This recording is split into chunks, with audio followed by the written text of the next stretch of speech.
Olá pessoal, tudo bem? Vamos aqui começar hoje, nossa primeira aula de história, via tecnologias de informação e comunicação, E vamos justamente falar, de esse momento que a gente está vivendo, na verdade, com a educação mediada pelas tecnologias. Não estou falando nem de coronavírus agora, Estou falando justamente da tecnologia mediando a educação. Ela tem tudo a ver com essa matéria que a gente vai começar a estudar hoje, ok? Então, o tema da revolução industrial. Nós vamos estudar para entender como é que o mundo chegou a essa forma que está hoje, Não só nos aspectos, vamos dizer, de meios de transporte, comunicação, tecnologia super avançada, mas também nas questões das relações de trabalho, do próprio desenvolvimento do sistema capitalista e também, de uma forma negativa, a poluição ambiental, que agora está se regularizando um pouquinho, vamos assim dizer, não vamos comentar isso bem agora, mas também, de certa forma, as pandemias que assolam aí o mundo, tá certo? Então vamos começar a estudar a Revolução Industrial. Hoje é um tema longo, tá certo? É um tema bem recheado, tá ok? Vou deixar aqui o livro aberto aqui do lado para a gente ir acompanhando aqui com vocês, tá ok? Para ficar tudo mais simples de ser entendido. Então vamos lá. Primeiro, a Revolução Industrial, gente, ele é um conhecimento necessário para a gente entender as crises financeiras do mundo atual. Então não tem como a gente conhecer e entender o mundo atual sem estudar Revolução Industrial, tá certo? Ele vai ser o marco, Ou seja, vai ser aquele ponto que vai levar à consolidação do sistema capitalista no mundo e ele vai alterar um monte de coisa na sociedade, cara. Vai alterar as relações de trabalho, as relações de produção, as relações de consumo. Quando é que ela começa? Meados do século XVIII, tá certo? Mais ou menos ali, finalzinho da primeira, início da segunda metade do século XVIII. E vai começar na Inglaterra, tá ok? Então, esses primeiros detalhes aí dá para vocês entenderem mais ou menos a importância da Revolução Industrial. A gente só entende o mundo de hoje, a gente só entende o sistema financeiro atual, a gente só entende as relações de trabalho, produção e consumo, quando a gente entende o que é que foi, como funcionou, como aconteceu a Revolução Industrial. Lembrando, do século XVIII, Inglaterra, tá ok? Então, vamos lá. Primeiro, as mudanças na Europa. A Revolução Industrial ela vai causar um monte de mudança na Europa, rapaz. Então, primeiro, a agricultura, que antes era a principal fonte econômica, a principal base econômica, ela deixa de ser.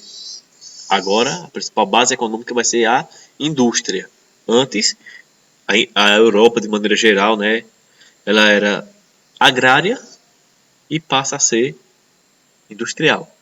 Segundo, a produção em alta escala, dividida por etapas. A gente até já viu isso aí em sala, viu? Então, por exemplo, aquela produção, o artesão passava um dia inteiro para produzir um par de sapatos. Agora ele vai somente, vamos dizer, costurar aquela parte lá no solado e cada pessoa vai ter uma pessoa especialista em cada coisa. Então essa produção vai ser dividida em etapas e essa produção também vai passar a determinar a economia.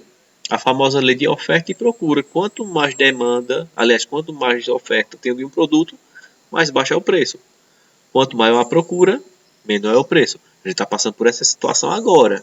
Então, por exemplo, nós já temos produtos que já quase que dobraram de preço devido a ter pouca demanda, aliás, pouca oferta e muita demanda, ou seja, poucas unidades desse produto à venda e muita gente procurando. Só para citar como exemplo, o álcool gel, por exemplo, as máscaras hospitalares, aquela coisa toda. Aí o que acontece? Imagina que só uma pessoa produzisse máscara artesanal. Quanto ia uma máscara dessa? Mas aí, a partir do momento que tem um concorrente, né, vai modificando isso aí. Depois o que? Substituição do homem pela máquina.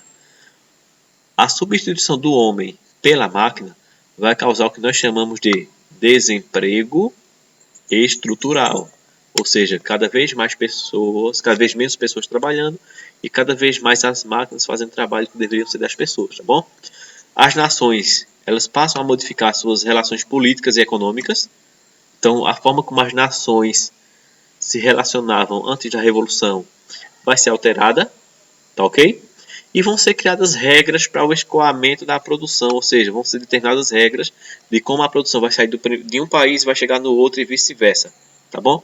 Então, só para a gente resumir, só para a gente rever os conceitos, a agricultura deixa de ser base econômica, a produção ela passa a ser em alta escala, dividida em etapas e passa a determinar a economia.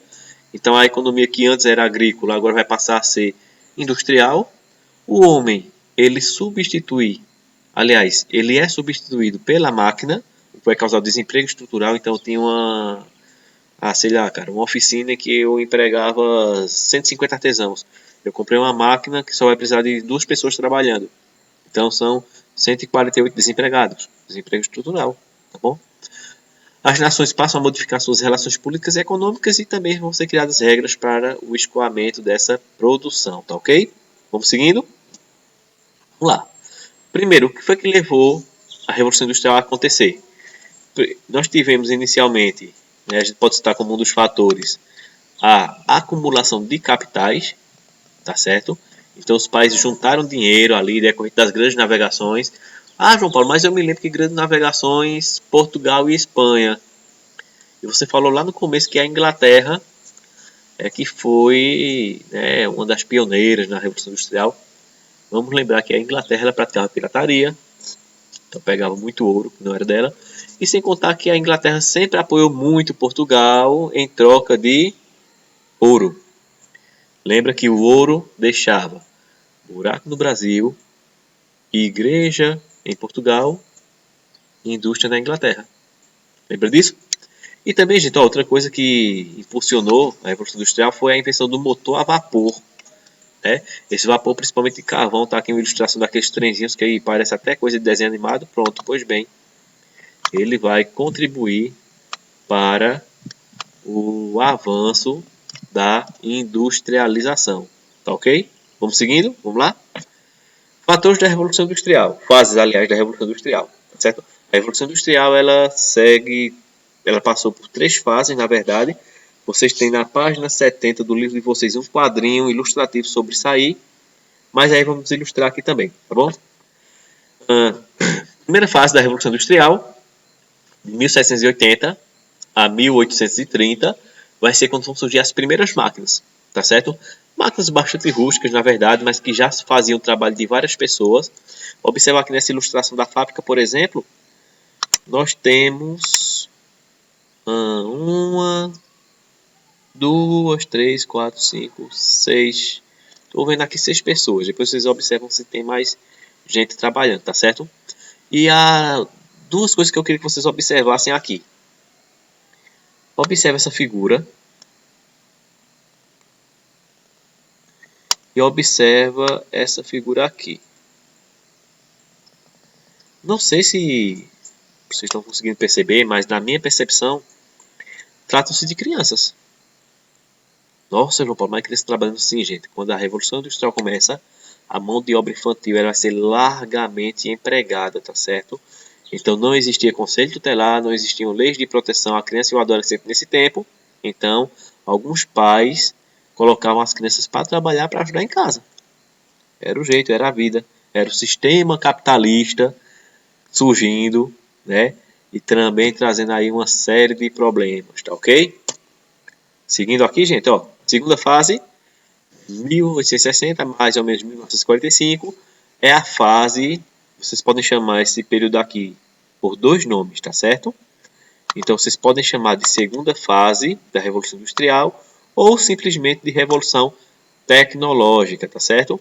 E o que é que vai ter de tão bom nessa fase? Vão ter novas técnicas de produção, lembrando sempre que cada vez que uma nova técnica era descoberta, mais pessoas ficavam desempregadas. Ah, João Paulo, por quê? Porque o objetivo era fazer com que o lucro aumentasse. Então, se eu criasse uma máquina que substituía o trabalho de 50 pessoas, oxe, ótimo, beleza, vou comprar essa máquina.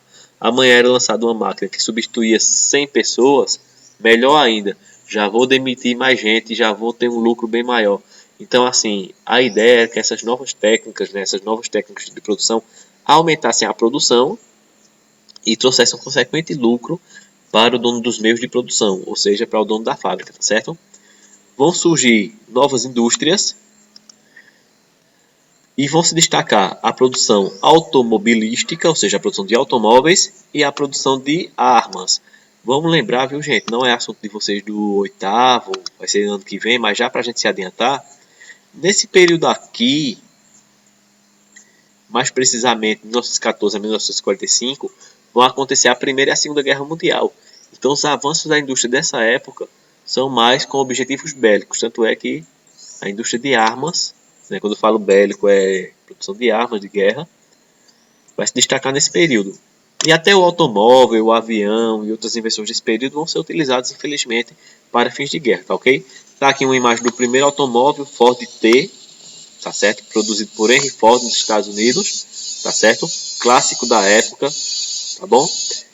A gente também viu muito desenho animado, né? Esses carros, né? Lembra muito daquele carrinho de desenho animado, tá certo? Mas essa aí, segunda fase ou revolução tecnológica. Professor, se cair na prova, ó o famoso System, tá aí, ó. Se cair na prova, eu coloco o quê? Segunda fase ou revolução tecnológica? 6 e meia dúzia. Ou seja, tanto faz um quanto o outro, tá certo? Vamos seguindo? E a terceira fase, que é a revolução digital. A revolução dos computadores e da robótica, tá certo, gente? Revolução digital. Professor, chama terceira fase ou revolução digital? Mais uma vez, 6 e meia dúzia, tá certo? Tanto faz chamar de revolução digital quanto de terceira fase, ela se inicia em 1970.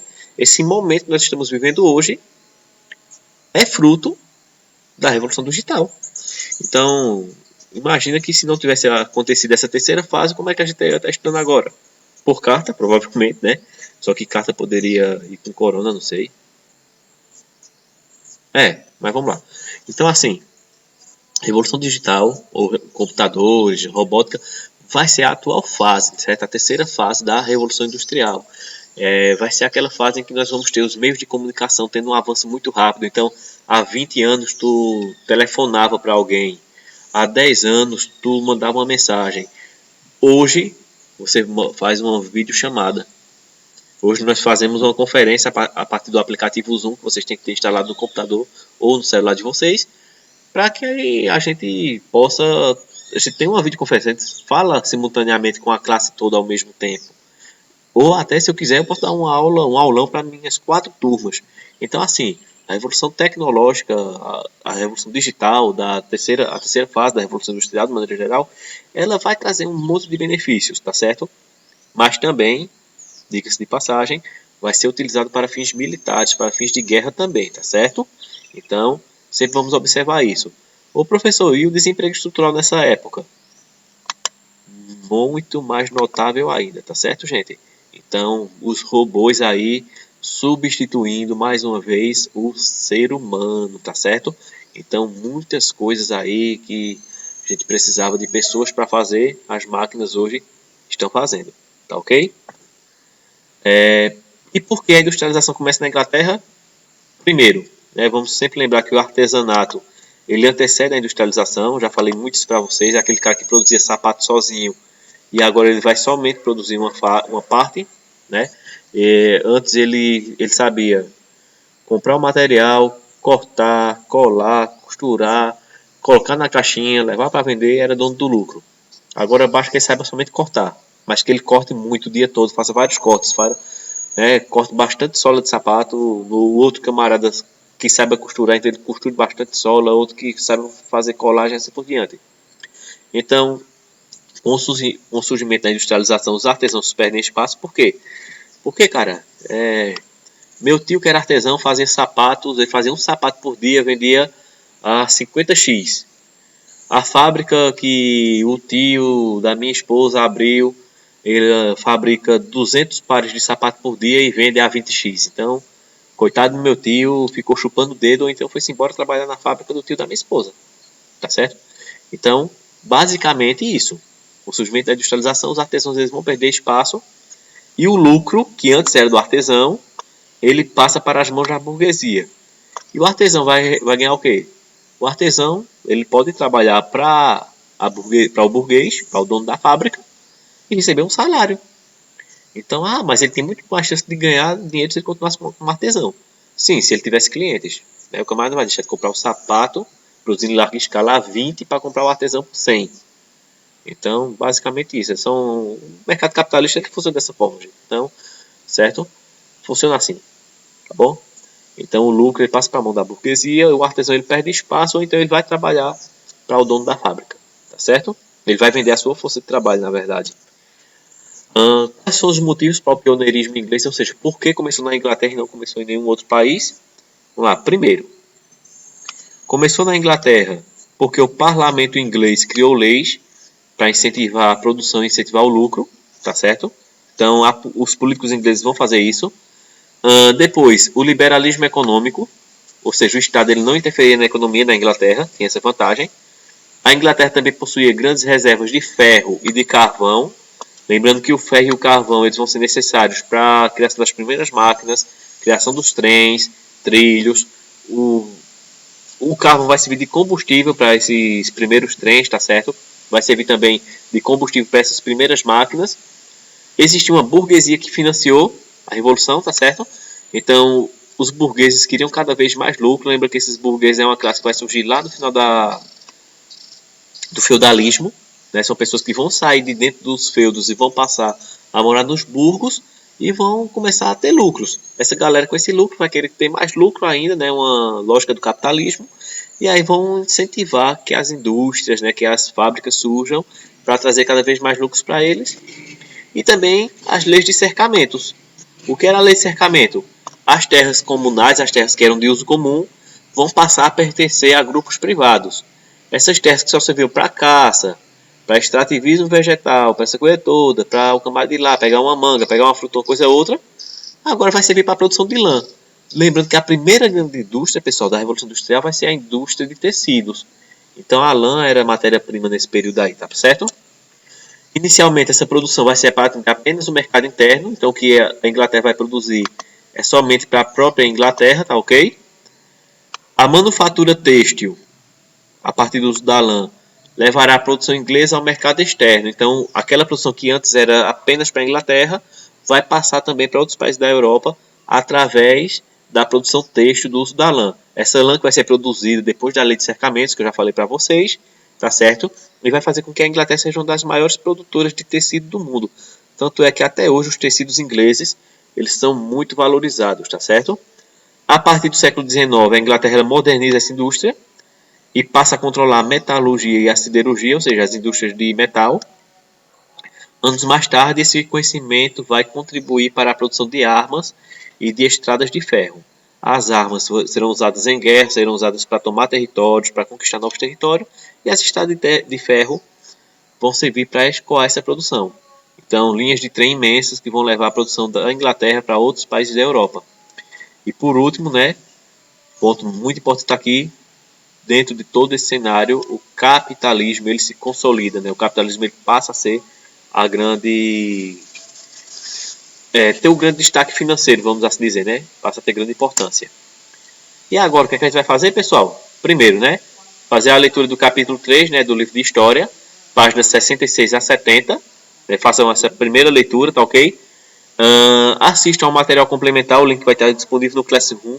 Um material muito bom, cara. Uma música formada aí pelos professores de um curso online para explicar a Revolução Industrial aí para vocês. E terceiro, eu quero que vocês resolvam as atividades das páginas 70 e 71 do livro de História, tá certo? Primeira a terceira questão. Qualquer dúvida, pessoal, que vocês tiverem, eu vou estar aqui até às 11h50 para esclarecer para vocês, tá ok? Então, até a próxima aula e a gente se vê.